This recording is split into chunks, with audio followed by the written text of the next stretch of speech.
Una de les cooperatives més actives del Poblenou recobra activitat i es converteix en la nova Sala Beckett. Aquesta història va passar aquí.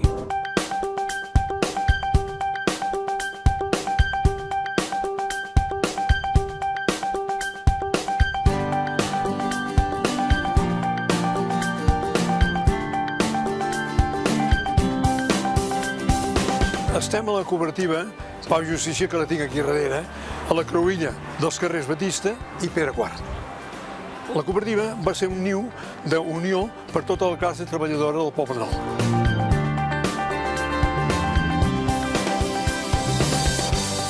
La cooperativa la formava un conjunt de treballadors que portaven unes quantitats de pessetes X aquí a l'entitat per poder comprar aliments que al comprar-los en gran quantitat resultaven més econòmics i això beneficiava els compradors socis.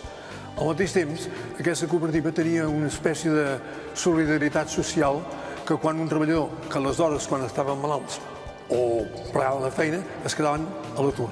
I la cooperativa, amb la reunió de tots els capitals que hi havia aquí invertits, ajudava a subsistir aquella família que s'havia quedat sense els recursos necessaris.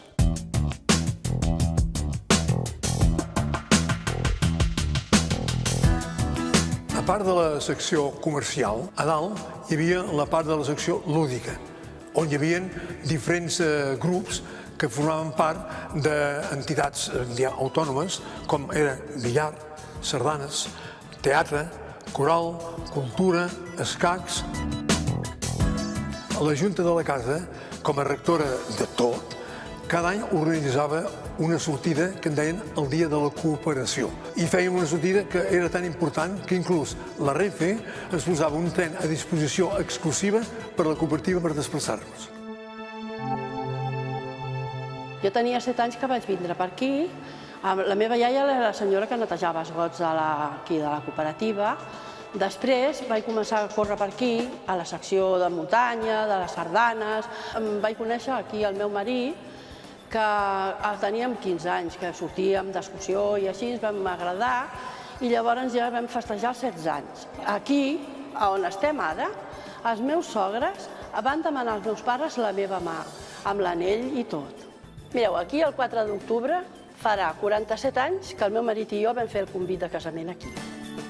Aquesta sala servia per fer casaments, per fer convits, per fer teatre, repartiments de premis, per la festa major, per tot el que se celebrava aquí. A nivell personal, em plau constatar i recordar les magnífiques vetllades i dies que he passat en aquesta cooperativa. Es feia de tot. Era el punt de reunió dels amics i de tothom. I sobretot una data que ha quedat sempre a la memòria per la seva importància eren els finals d'any. El dia 31 de desembre fèiem unes paròdies de despedida d'any, menjàvem tots els raïms a la sala, es recollia les taules i acabat s'organitzava un ball que durava fins a altes hores de la matinada. La Sala Beckett és un espai de teatre on s'hi creen històries noves, però els espais viscuts, els espais amb vida pròpia, van molt bé perquè acompanyen la creació d'aquestes històries. Quan vam entrar en aquest edifici ens vam adonar que l'antiga cooperativa, encara que estigués abandonada, tenia alguns fantasmes que pol·lulaven per l'edifici. Les parets estaven esquitxades d'emoció. Vam pensar que era el lloc ideal per recuperar, per tornar a fer néixer aquestes emocions i compartir-les amb els espectadors. Aquesta cooperativa, en un moment determinat, va ser declarada cooperativa exemplar. Això demostra la seva influència. Nosaltres vam veure que desapareixia degut a que es van fer centres comercials per aquí a la vora que van malmetre les possibilitats econòmiques de la cooperativa. No obstant i això, els que hem viscut aquests temps l'enyorem i ho trobem molt a faltar.